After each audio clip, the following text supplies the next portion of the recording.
I NATO og SHAPE som skulle delta.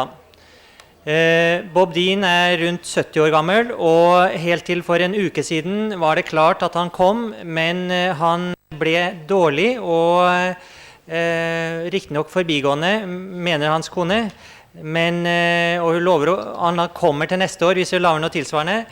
Men han kunne ikke klare den lange flyturen frem og tilbake, men vi har fått med oss hans viktigste budskap gjennom en video som ble sendt Ekspress, og som vi fikk i går.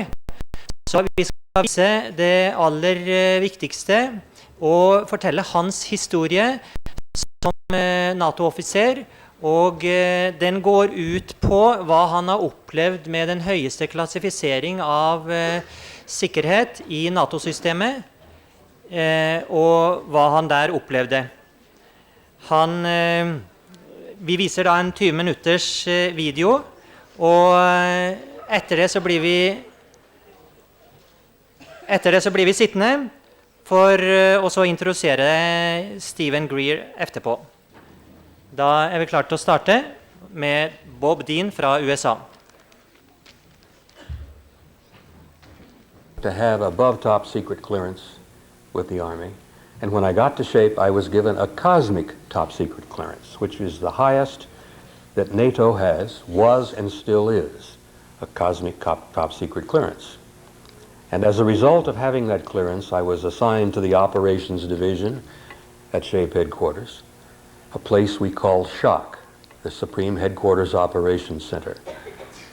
And I was pleased and honored to be able to work for an American four-star general by the name of Lyman Lemnitzer, who at that time was known as SACEUR, and that means the Supreme Allied Commander in Europe. Well, in 1963, when I arrived and began working my shifts in the Operations Center, I became aware of a study that was underway that had begun in 1961. Now, this study was brought about out of sheer necessity because in the late 50s and early 60s, a number of events had been taking place in Central Europe that literally, in a number of cases, almost triggered World War III. Many of you will remember that in those years, during the Cold War years, we and the Soviets and the Warsaw Pact were facing each other down across the Iron Curtain there. Both sides were armed to the teeth. Not only did we have enormous amounts of conventional weaponry and capability, but both sides had atomic capability.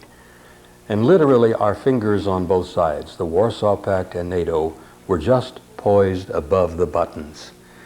It was a tense time, it was a frightening time, and it's a tension in time that will live with me until the day I die. Thank God we did avoid the war. We came very close a couple of times.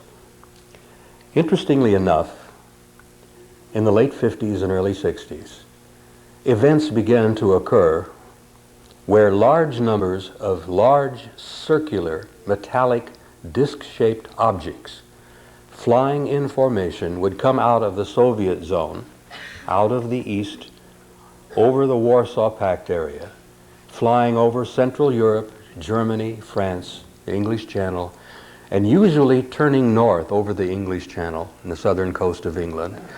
And these objects would disappear off of NATO radar over the Norwegian Sea. This had happened half a dozen times, actually more.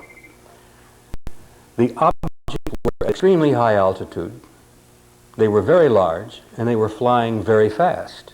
And it was very, very clear that they were under some kind of intelligent control. Now, for a long time, the Soviets thought these objects belonged to us, and for a while we thought they might have belonged to the Soviets. Later, we were both to find out that none of us owned these objects. We couldn't match their speed, we couldn't match their altitude, we couldn't match their behavior, the capability they had to stop on a dime and do high-speed, right-angle turns. And these things were almost playful in some cases, where they would play games with our interceptors that we would send up. And they teased some of our pilots to the point that these kids were getting very, very frustrated, almost ready to arm their guns and take a shot at them. Thank God they didn't. Now, the Supreme Deputy Allied Commander of Europe at that time was a British Air Marshal by the name of Sir Thomas Pike. A brilliant gentleman, one of the finest people I've ever met. And Sir Thomas was General Lemnitzer's deputy commander. And Sir Thomas Pike was frankly getting frustrated and angry as hell about this issue because he had repeatedly tried to get information from London and Washington on this UFO matter. And every time he tried, he got a cold response. London and Washington would send SHAPE nothing on the UFO issue. We were to find out later that it was a result of there being an enormous French spy ring in place in Paris at that time, which many of you can read about if you're interested in reading Leon Uris's very excellent book titled Topaz. The book is based upon truth. It's kind of mildly fictionalized, but it's a true story based on true events of the Columbine spy ring that existed in Paris at that time. And Topaz was made into an excellent film, by the way, so it may be still available on the stands if you wanted to borrow or rent it. But it's all true. And because of the Columbine Topaz spy ring in Paris, London and Washington would send Sir Thomas nothing on the UFO issue. Well, it was damn frustrating. Here we are facing the Soviets down over the Warsaw Pact and over the Iron Curtain there, looking at each other, hands on. And Sir Thomas finally said, I've had enough. We're going to do our own in-house study. We're going to establish a military research plan here inside of SHAPE and try to determine what the hell's going on here. Who are they? Why are they here? Where are they from? And what do they want? This is after we long determined that the Soviets were not involved and that we knew we weren't involved. And we were really, frankly, curious. Who the hell was involved? Now, but remember back, this was in the 60s. We've learned a lot since then. But back then, we didn't know too much. Our own American government knew quite a bit, but it wasn't sharing with anybody back then. So when Sir Thomas established the study, it was based finally on an incident that occurred on the 2nd of February 1961, where roughly 50 of these objects flew over in formation at a high rate of speed, obviously under intelligent control, did the same damn thing. The Soviets went on red alert. They closed all of the borders in Berlin. We went on red alert. Everybody responded, and it was one of those moments. I'm tempted so often to use old military terms, and I refuse to do that because there are the ladies in the room. But there were tense and very tight times, particularly at 3 o'clock in the morning in the SHAPE war room. When the teletypes were going off, the phones were all ringing, all hell was breaking loose all over Central Europe, and we thought the war had begun. Well, in 1961, Sir Thomas established this study. They named it an assessment. An assessment. They gave it a subtitle of an evaluation of a possible military threat to Allied forces in Europe. It later became known as the assessment. And they finally finished the study and published it in 1964 while I was there. And it was a mind-boggling and earth-shaking experience for me to see this and to read it, to be involved with it, and considering the implications in this conclusion, or these conclusions, for the human race and the planet Earth. I'm not exaggerating to tell you that from that moment on, my life was never, ever quite the same. And I think as I give you some of the findings, you'll understand. I was a young, crew-cut, hotshot master sergeant in a choice assignment. In those years, I thought I knew everything. And you all remember when you're that young, you think you do know everything.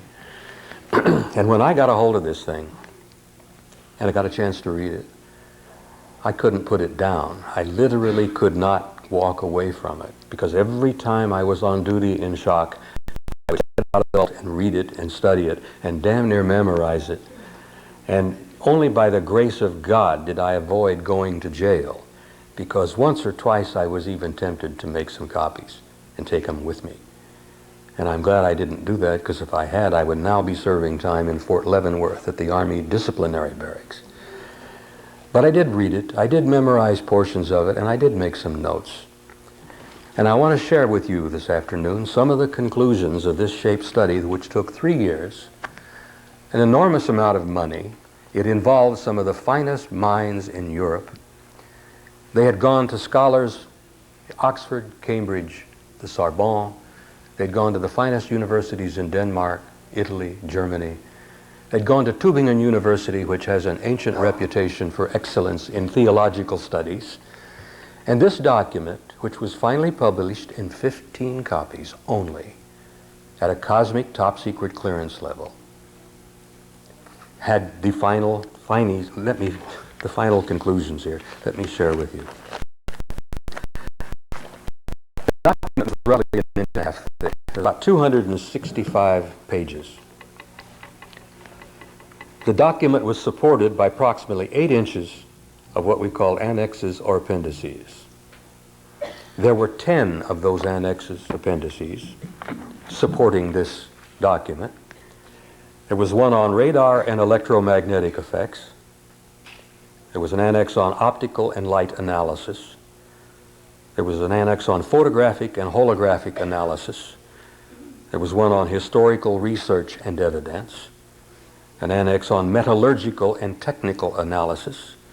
There was an annex on atmospheric physics and meteorological studies. There was one on biological analysis and autopsies. A very important one on sociological studies and implications. An annex on psychological studies and mass effect and impact. And the last, not least, and in my own personal view, probably the single most important appendices or annex to this study of all, were the theological implications and the worldwide implications of this study. And I believe that to be probably the most important one, beyond the hardware, beyond the hard science, and I'll explain to you why. And I'll explain to you why I see the implications for that part of it as one reason why they have kept the lid on this secret for so long and are still sitting on top of it. Essentially, basically, is that some people have concluded that you, the American people, we, the citizens of this small planet, are simply not strong enough or bright enough or courageous enough to deal with the facts. Someone has decided that we really shouldn't be told. I quote to you this statement that was made a few years ago by one of the top people at the Central Intelligence Agency, which was quoted in the Washington Post, where he said, "If we're lying to you, it's for your own good." Now I ask you, how many of you are willing to take that? How many of you guys are willing to sit there and take crap like that? I'm not. I'm paying their bills. We're paying their salaries. And the time has come for us to stand up and say, not only no, but hell no. It's over. We're going to find out one way or the other.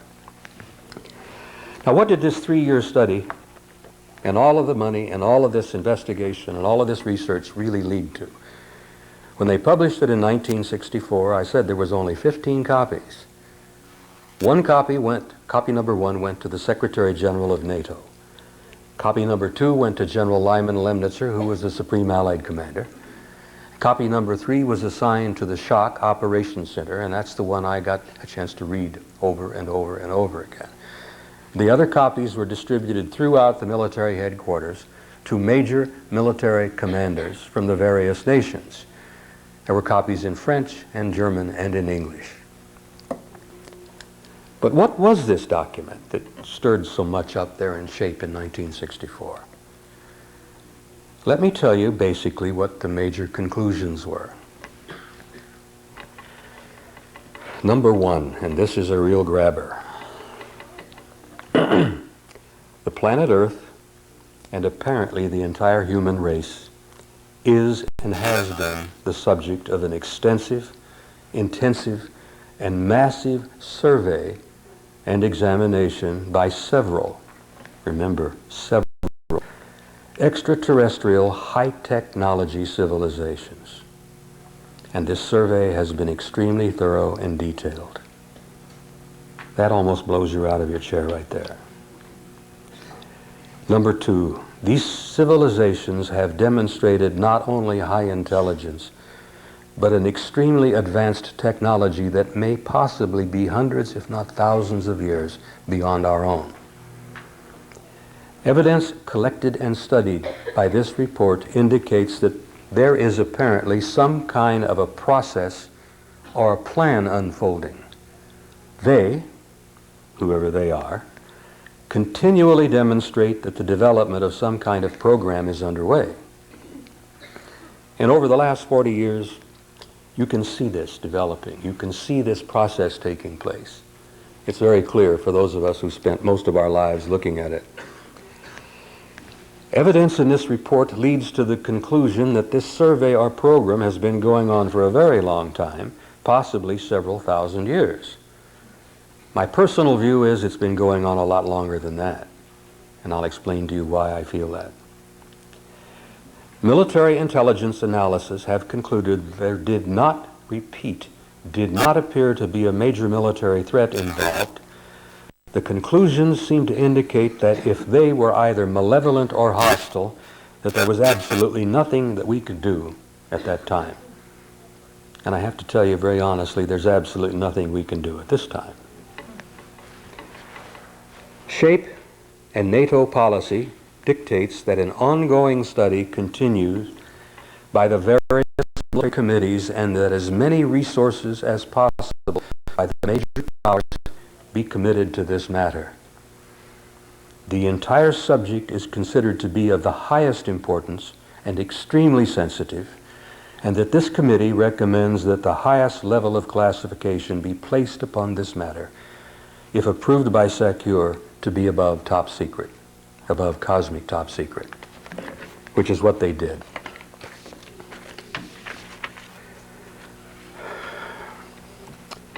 Well, that's what turned this young crew cut head around. I guess I really grew up at that time. Somehow, all of the fun and games that I had enjoyed over the years, and in the infantry, if any of you have ever been into it, we had our own fun and games. We drank too much. We caroused a bit. Particularly in combat situations, we had ways of unwinding. I developed a closeness with a lot of friends over those years, and I lost a lot of those friends over those years. But I never very seriously, after this study, laughed very much. I was completely changed in that my total view of the world had changed. My concept of myself and my awareness and concept of my life changed. It made such a difference on me that when my wife remarked about it, she said, something's wrong. She says, you're even different than you were when you came back from Korea.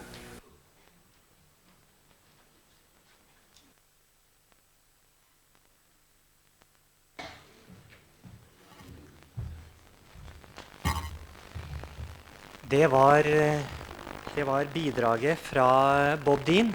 Foredraget lengre, men vi slutter der med for et inntrykk av denne personen og den historien han egentlig hadde, og de konklusjonene som kom frem i den rapporten som han hadde tilgang til, i og med at han hadde den høyeste sikkerhetsklarering i NATO, above cosmic clearance, i 1962.